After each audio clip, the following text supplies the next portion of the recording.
درود به همگی برادران و خواهران گرامی. وقت شما بخیر باشه و حالتون هم خوب باشه. مطالعه‌مون رو در کتاب اول پتروس ادامه میدیم و آیه 17 رو مورد مطالعه قرار میدیم، قسمت به قسمت. اول پتروس 1 آیه 17: و اگر پدر را میخوانید که بدون ظاهربینی طبق عمل هر کس داوری میکند، با ترس زمان قربت خود را بگذرانید. در قسمت اول خوندیم که و اگر پدر را میخوانید، ما خدا را، خدای واقعی رو پدر میخوانیم. چرا؟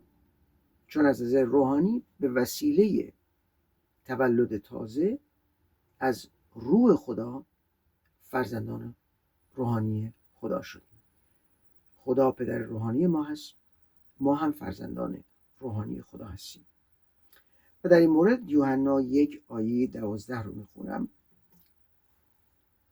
ولی به کسانی که او را پذیرفتند قدرت داد تا فرزندان خدا گردند، یعنی به آنانی که به نام او ایمان آورند، به نام عیسی مسیح. دقت کنید، در ابتدای آیه گفته که به کسانی که او را پذیرفتند، نه همه، بلکه اونهایی که عیسی مسیح رو میپذیرند، به نام مسیح ایمان میارن، از گناهانشون پاک میشن و قربانی مسیح روی صلیب قبول میکنن. این اشخاص روح مسیح رو دریافت میکنن و در نتیجه فرزندان روحانی خدا میشن. افسوسیان 3 آیات 14 و 15: از این سبب زانو میزنم نزد آن پدر خداوند ما عیسی مسیح که از او هر خانواده ای در آسمان و بر زمین نامیده می شود. همه ما جزو خانواده آسمانی خدا هستیم و نام مسیح رو بر خود داریم، مسیحیان.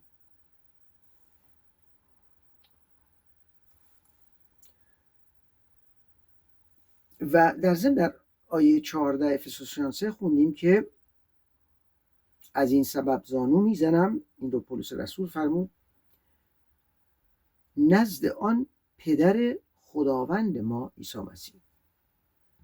پدر خداوند ما عیسی مسیح، پدر آسمان.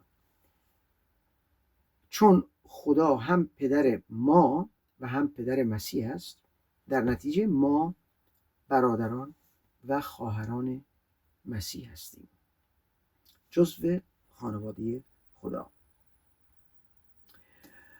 در قسمت بعدی آیه مورد مطالعه میخونیم اشاره به خدا میکنه که بدون ظاهر بینی طبق عمل هر کس داوری میکند.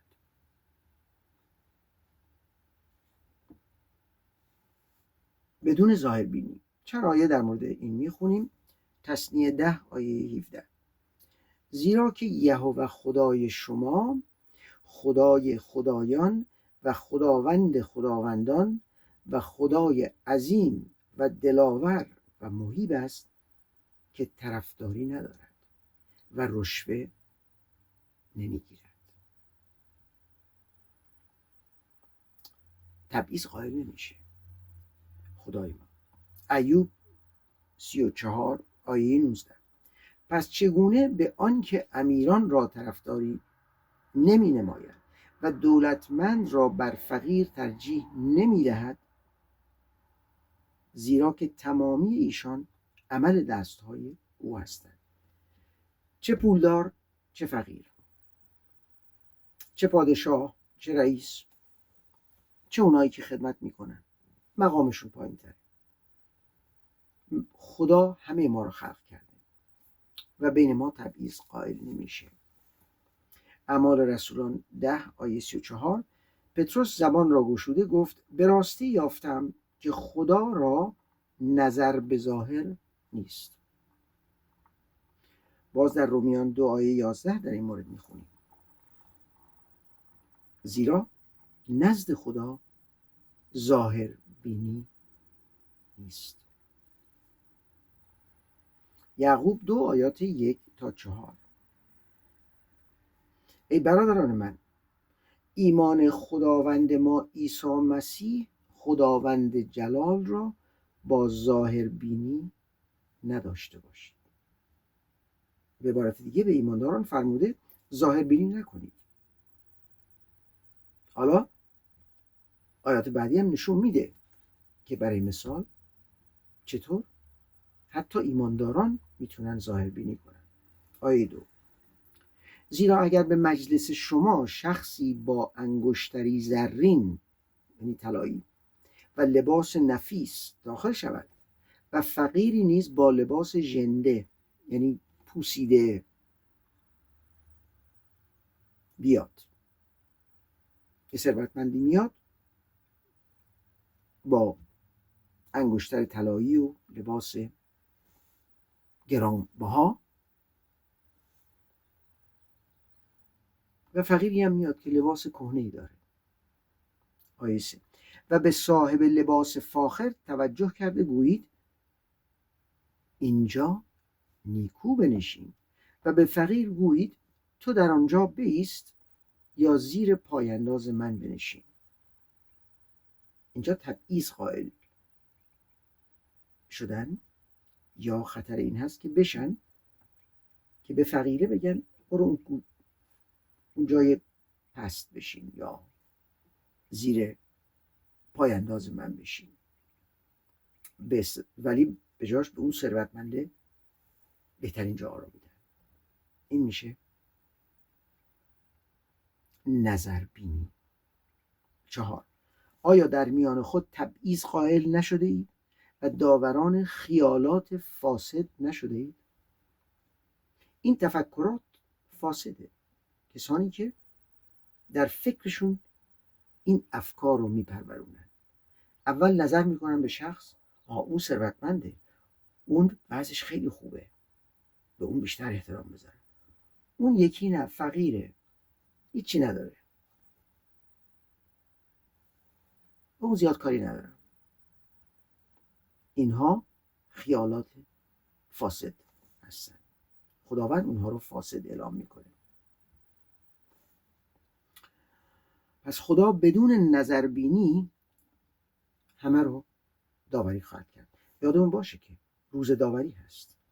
من چطور به انسانها نگاه کردم، در فکرم حتی خیالات فاسد داشتم، تبعیض قائل شدم، اونو پست در نظر گرفتم، اونو بالا در نظر گرفتم که تبعیض بشه.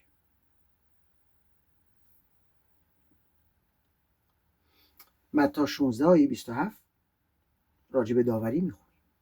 زیرا که پسر انسان خواهد آمد در جلال پدر خیش با فرشتگان خود و در آن وقت هر کس را موافق اعمالش جزا خواهد داد.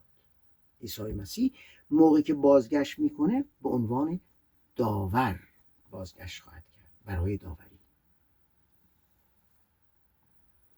پس ما آماده باشیم برای بازگشت مسیح که داوری خواهد کرد.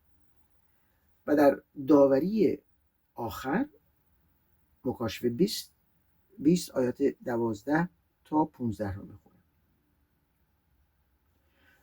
و مردگان را خرد و بزرگ یعنی کوچک و بزرگ دیدم که پیش خدا ایستاده بودند و دفترها را گشودند. پس دفتری دیگر گشوده شد که دفتر حیات است و بر مردگان داوری شد به حسب اعمال ایشان از آنچه در دفترها مکتوب است. عزیزان همه چیز مکتوبه، یعنی نوشته شده. همه اعمال ما، حتی افکار ما ضبطه برای روز داوری.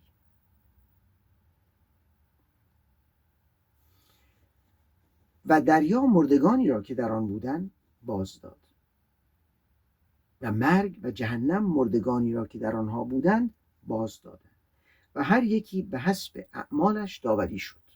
به حسب اعمالش. شما در نظر بگیرید میلیاردها انسان هر کاری که کردن مکتوب شده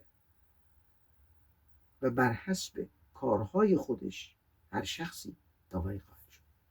ببینید چه خدای عظیمی داریم، چه حافظه‌ای خدا داره که تمام اینها رو در حافظش داره و یکی یکی برای تک تک ما به نظر ما خواهد آورد. و اگر گناهی باشه که اعتراف نکردیم، با ایمان به خون عیسی مسیح پاک نشدیم، آیه دیگه ای فرموده مطمئن باش که گناه تو را خواهد یافت. در روز داوری وحشتناک خواهد بود. تمام گناهانی که مردم کردن اونها رو خواهند یافت و اون گناهان اونها رو محکوم خواهد کرد.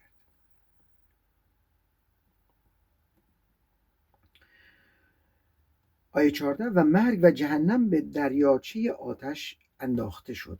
این مرگ دوم است، جایی که شیطان و فرشته‌هاش خواهد بود و انسان‌هایی هم که محبت خدا را رد کردن، بخشش گناه با ایمان به عیسی مسیح دریافت نکردن، همه اینها به دریاچه آتش خواهند رفت، جایی که تا ابد عذاب خواهند کشید بدون خروج. آیه 15 و هر که در دفتر حیات مکتوب یافت نشد به دریاچه آتش افکنده گردید. پس مطمئن باشید شنوندگان، بینندگان،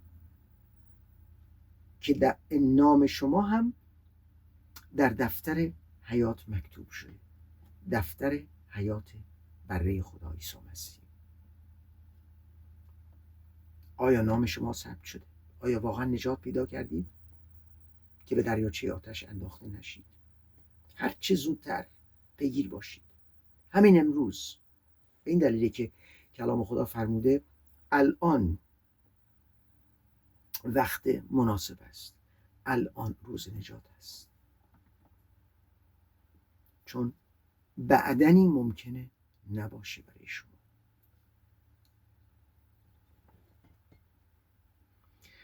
حالا میرسیم به قسمت آخر آیه مورد مطالعه که فرموده با ترس زمان قربت خود را بگذرانید. قربت از کلمه قریب میاد دیگه. ما در این دنیا قریبیم.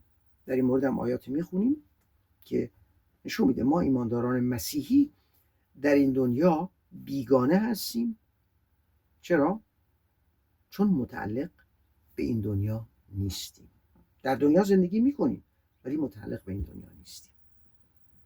و خود مسیح هم فرمود در مورد این دنیا و ایمانداران. یوحنا 15 آیات 18 و 19 رو میخونم.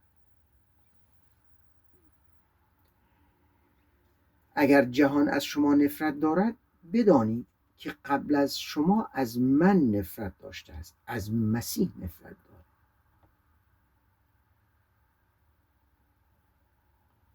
اگر از جهان بودید جهان کسان خود را دوست می داشت، اما چون که از جهان نیستید بلکه من شما را از جهان برگزیدم، از این سبب جهان از شما نفرت دارد. پس میبینید که چرا ما بیگانه هستیم؟ در دنیایی زندگی میکنیم که مردم به درجات مختلف از ما نفرت دارن. چرا؟ چون روح ضد مسیح در اونها از روح مسیح در ما متنفره.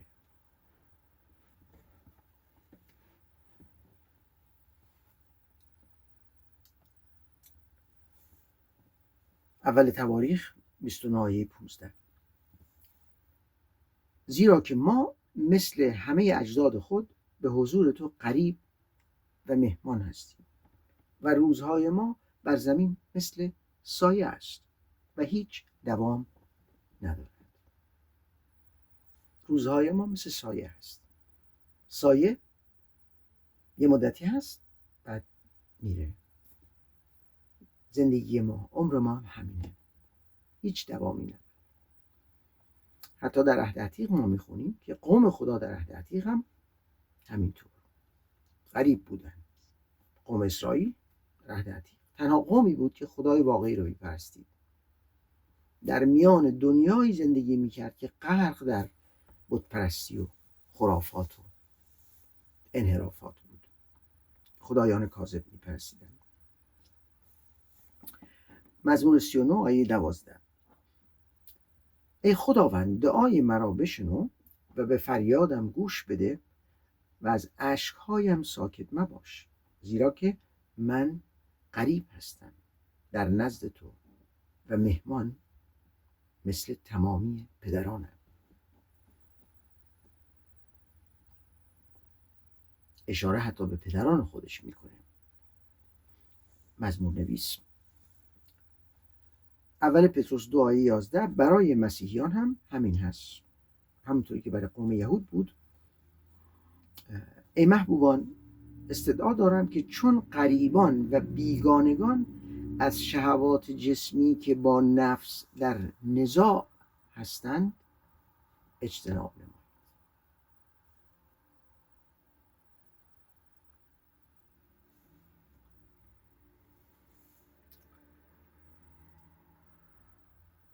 زمانی خواهد رسید که در مکان جاودانیمون خواهیم بود. این عمر کوتاهه، ولی ما تا ابد در مکان جاودانیمون خواهیم بود که دیگه غریب نخواهیم بود. عبرانیان 11 آیه 16 اما اکنون مشتاق وطنی نیکوتر، یعنی وطن آسمانی هستند و از این رو خدا از ایشان عار ندارد که خدای ایشان خوانده شود، چون که برای ایشان شهری مهیا ساخته است. برای ایمانداران در عهد عتیق، عبرانیان 11 در مورد ایمانداران در عهد عتیق صحبت میکنه و کسی که ایماندار واقعیه اشتیاقش به بالاست، دل بسته به بهشت خدا، به شهر خدا، به حضور خدا که تا ابد با خدا باشه و به جا میاره که اینجا غریبه و زندگی موقتی داره. در قسمت آخر آیه همچنین خوندیم که خدا میخواد که ما در این دنیایی که غریب هستیم در ترس زندگی کنیم. اما منظور چه ترسی؟ ترس از انسان ها یا ترس از خدا؟ و ترس از اتفاقات بد یا ترس از آینده؟ کدام ترس؟ ترسیه که سالمه، ترسیه که ناسالمه. ترس خدا ترس سالم و مفید است. حالا آیاتی در این مورد میخونیم که چرا ترس خدا مهمه، سالمه و واجبه برای ما. امثال 9 آیه 10 ابتدای حکمت ترس خداوند است و شناخت آن قدوس بصیرت می باشد. فهم واقعی رو کسانی دارن، فهم الهی، شناخت قدوس رو کسانی دارن که ترس خدا رو دارند. آیه 10 از مزمور 111 ترس خداوند ابتدای حکمت است. همه عاملین آنها را خردمندی نیکو است. حمد او پایدار است تا به ابد.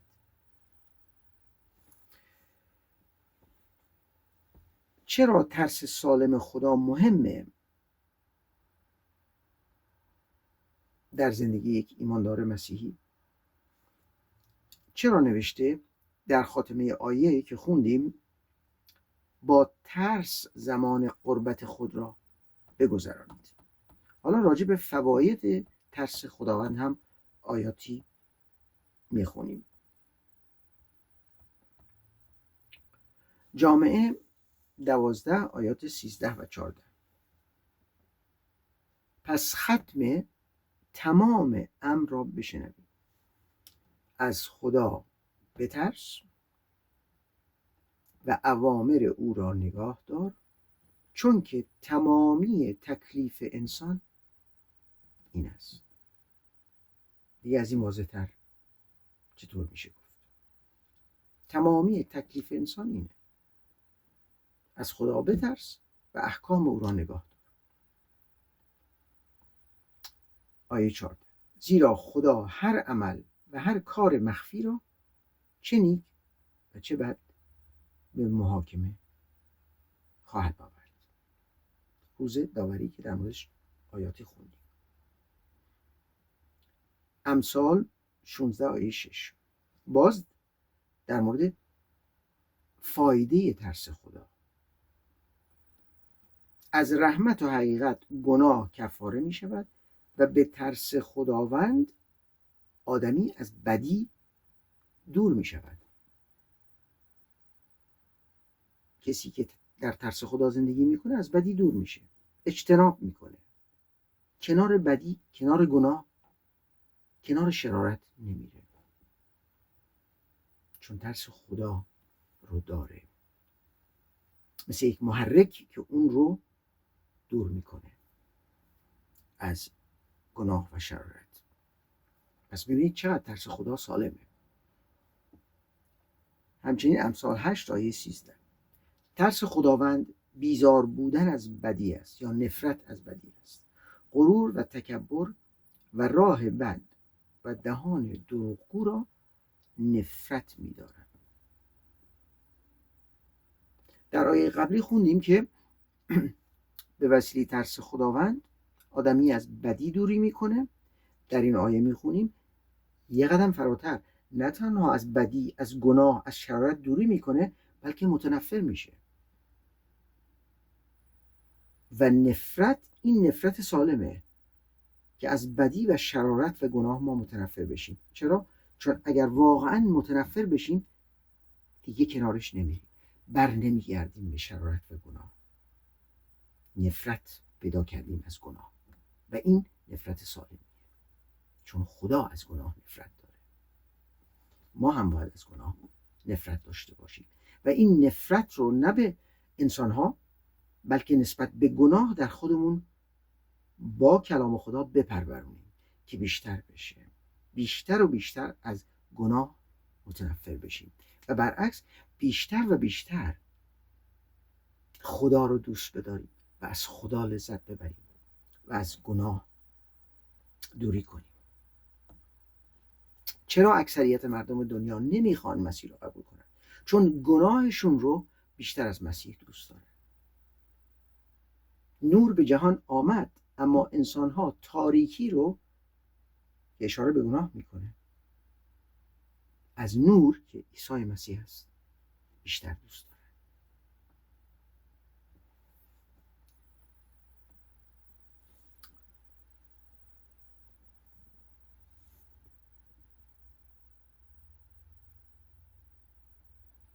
ترس سالم خداست که باعث میشه انسان آنطور که باید از گناه اجتناب کنه و متنفر بشه.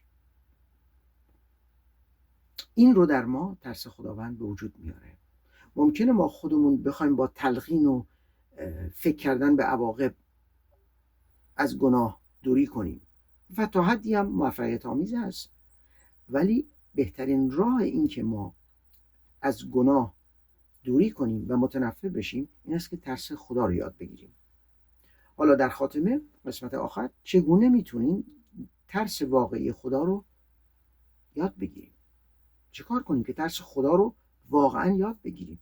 بعضیا فکر میکنن ترس خدا رو دارن ولی واقعا نمیدونن ترس خدا اصلا یعنی چی. یک تصوراتی دارن. خیلی از مردم که ممکنه فکر کنن این یک کلمه منفیه ترس خدا. متاسفانه مسیحیان هم تسلیم این طرز فکر شدن که خدا نمیخواد ما از او بترسیم، چون به ترس و وحشت ناسالم فکر میکنن. این برداشت رو دارن و این اشتباهه، به ضررشون خواهد شد. چون ترس خداوند ابتدای حکمت است. امثال 2 آیات 1 تا 6 رو میخونم در رابطه با اینکه چطور ما میتونیم ترس خدا رو یاد بگیریم. به این آسونی که خیلی ها فکر میکنن نیست. شما خودتون با دقت بخونید. فکر میکنم 8 شرط میده که ما ترس خدا رو یاد بگیریم و از خودتون بپرسید آیا من این کارا رو دارم میکنم؟ آیا من دنبال انجام این کارهایی که در این آیات میخونم هستم که ترس خدا رو یاد بگیرم؟ از آیه 1 میخونم: ای پسر من، اگر سخنان مرا قبول مینمودی. اولین قدم برای یاد گرفتن ترس خداوند این است که کلام خدا رو ما قبول کنیم. این شماره 1، اولین شرط. دوم: و اوامر مرا نزد خود نگاه می داشتی. نه اینکه قبول کنیم و رد کنیم، بلکه نگاه داریم، در دلمون نگاه داریم، یا حفظ کنیم یا با تکرار جزوی از درونمون بشه، نگاه بداریم. این شرط دوم. آیه 2: تا گوش خود را به حکمت فرا گیری. دیدید کسی میخواد یک چیزی رو که خیلی مهمه خوب بشنوه چیکار میکنه؟ چطور گوشش رو تیز میکنه؟ همینطوری هم ما نسبت به سخنان خدا باید گوشمون رو تیز کنیم. این سوم: و دل خود را به بصیرت مایل گردانی، که واقعا رغبت داشته باشی به اینکه میخوای از کلام و حکمت خدا تفهیم بگیری. این شرط چهارم. نه اینکه فقط بیای جلسات یه چیزی بشنوی و بری. اصلا رغبت شما کلام خدا بشه. میخوام بیشتر یاد بگیرم، میخوام بیشتر عمیق بشم، نه سطحی بمونیم. اشتیاق ما بشه کلام و حکمت خدا. آیه 3: اگر فهم را دعوت میکردی. این شرط پنجم. فهم را دعوت میکردی. شما کسی رو که براش ارزش قائلید، دوست دارید، دعوت میکنید به خونتون یا دعوت میکنید به نزد شما بیاد، چون دوست دارید، میخواید. ما هم همینطور باید بخوایم، فهم رو دعوت کنیم و صدای خود را به بصیرت بلند مینمودی. این شرط ششم شد. شما موقعی که میخواید توجه یک کسی رو جلب کنیم که دوره، بلند میکنی صداتون که توجه اون شخص جلب بشه. اینجا هم نوشته صدای خود را به بصیرت بلند مینمودی، به این معنا که میخوای، به بصیرت میگی بیا بیا بیا، من میخوام یاد بگیرم. شرط ششم. آیه 4 شرط هفتم رو به ما نشون میده.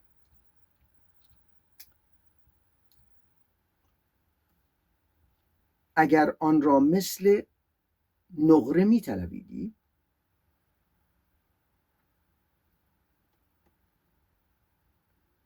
فکر کنم شرط هفتم بود، دقیقا یادم نمیاد. اگر آن را مثل نقره میطلبیدی. شما چطور دنبال پول میرید؟ مخصوصا موقع که احتیاج دارید. هر جایی که بتونید میگردید که بلکه یه پولی، یک چیزی پیدا کنید بتونید چیزی بخرید، غذایی بخرید. اگر آن را مثل نقره میطلبید و مانند گنجهای مخفی جستجو میکردید. شما اگه میدونستید یک گنجی زیر ساختمون شما هست، زیر زمین شما هست، جایی که زندگی میکنید، میخواستی با تمام وجود زمین رو بکنید و به اون گنج برسید. برای مثال یک گنجی که $1,000,000 جواهرات توش هست، یه نفر مخفی کرده زیر زمین، شما اگه میدونستید چیکار میکرد؟ همینطور ما باید دنبال حکمت و تفهیم کلام خدا باشیم. من دوباره میشمارم: اگر سخنان مرا قبول مینمودی، اوامر مرا نزد خود نگاه میداشتی، گوش خود را به حکمت فرا گیری و دل خود را به بصیرت مایل گردانی. این 4 تا میشه. اگر فهم را دعوت میکردی و صدای خود را به بصیرت بلند مینمودی. 6 تا شرط میشه. اگر آن را مثل نقره میطلبیدی. 7 و مانند گنجهای مخفی جستجو میکردی. 8 شرط به شما میده و بعد فرموده آیه 5: آنگاه ترس خداوند را میفهمید. این آنگاه مهمیه و معرفت خدا را حاصل مینمود، زیرا خداوند حکمت را میبخشد، از دهان وی معرفت و بصیرت صادر میشود. حالا حساب بکنید چند نفر از انسانها دنبال انجام این 8 شرط هستن که واقعا ترس سالم خدا رو یاد بگیرن. یه همسایه‌ای داریم که با ایشون صحبت کردم، بشارت میدادم، صحبت از ترس خدا شد، گفت بله ما هم ترس خدا رو میدونیم. و بعد که این شرایط رو براش خوندم یادم نمیره عکس العمل فوری این همسایه این بود: کی این کار رو انجام میده؟ چه کسی هست که واقعا بتونه بگه من اینطور دنبال فهم و دریافت حکمت از خدا هستم و میخوام ترس خدا رو یاد بگیرم؟ خیلی خیلی خیلی کم هستن. و به خاطر عدم دانش کافی از درس سالم خدا، مسیحیان زیادی یا به دام گناه افتادن یا هنوز آنطور که باید از گناه نفرت ندارن. هنوز بازی میکنن با گناه، یه ذره بازی میکنن کنار میکشن، یه ذره بازی میکنن کنار میکشن. ترس سالم خدا برای ما چه فواید دیگری داره؟ چند فایده دیگه هم میخونم در مورد ترس خدا سالم خدا. امثال سلیمان 19 آیه 23: ترس خداوند به حیات منتهی میشود و هر که آن را دارد در سیری ساکن میماند و به هیچ بلا گرفتار نخواهد شد. بلای روحی به عنوان مسیحی مردم ممکنه به ما خیلی جفا برسونن، ولی روحمون به هیچ بلایی گرفتار نخواهد شد. در آرامش و شادی خدا میتونیم به زندگیمون ادامه بدیم، حتی اگه تو زندان هم باشیم به خاطر مسیح. مثل پولس رسول سرود خواندن در زندان.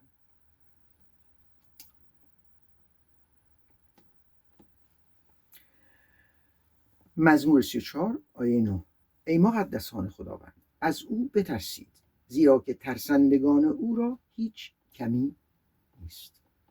هیچ کمبودی نداره. امثال 10 آیه 27: ترس خداوند عمر را طولانی می سازد، اما سالهای شریران کوتاه خواهد شد. چقدر انسان ها میخوان عمرشون طولانی بشه، بیشتر عمر کنن؟ راهش یاد گرفتن ترس خداوند است. ترس خداوند عمر را طولانی می سازد. این یکی از فواید ترس خدا هست. مزمور 34 آیه 7: فرشته خداوند گرداگرد ترسندگان او است. گرداگرد ترسندگان خدا است. فرشتگان خدا. اردو زده ایشان را میرهاند. امثال سلیمان 31 آیه 30. چقدرها هستن که دنبال زیبایی هستن که زیباتر کنن خودشون. جمال فریبنده و زیبایی پوچ است، اما زنی که از خداوند میترسد ستوده خواهد شد. این زنی هست که مورد احترام خدا و خدا ترسان قرار خواهد گرفت. زنی که از خدا میترسه، ترس سالم رو یاد گرفته از خدا، ترس سالم خدا. مزمور 112 آیه 1. هللویا، خوشا به حال کسی که از خداوند میترسد و در احکام او بسیار رغبت دارد. این آخرین آیه است. کسی که از خدا میترسه، ترس سالم خدا رو یاد گرفته، در ترس خدا زندگی میکنه و در کلام خدا بسیار رغبت دارد. این شخص خوشبخت خواهد بود. خوشبخت با معیار الهی، نه با معیار انسانی. این شخص خوشبخت خواهد بود. خوشا به حال کسی که از خداوند میترسد و در احکام او بسیار رغبت دارد. از خودمون بپرسیم چقدر در کلام خدا رغبت داریم، و یا اینکه اصلا رغبتی داریم به کلام خدا. شما اگر روح مسیح رو دریافت نکرده باشید، نمیتونید امور خدا رو تفید کنید. پس لازمه که اول توبه کنید از گناهانتون، مسیح رو بپذیرید برای قربانی گناهانتون که مجازات گناه شما رو به خود گرفت. چنین لطف بزرگی خدا به شما کرد و با ایمان به عیسی مسیح فرزند خدا بشید. چنانکه در اول آیه خوندیم، آیه مورد مطالعه‌مون، و اگر پدر را میخوانید که خدا پدر آسمانی شما هم بشه، و در اون صورت در کلام او، کلام خدا، رغبت خواهید داشت و مایل میشید که روز و شب در کلام او تفکر کنید. این آرزوی من هست برای شما. در برکت و حفاظت خداوند باشید.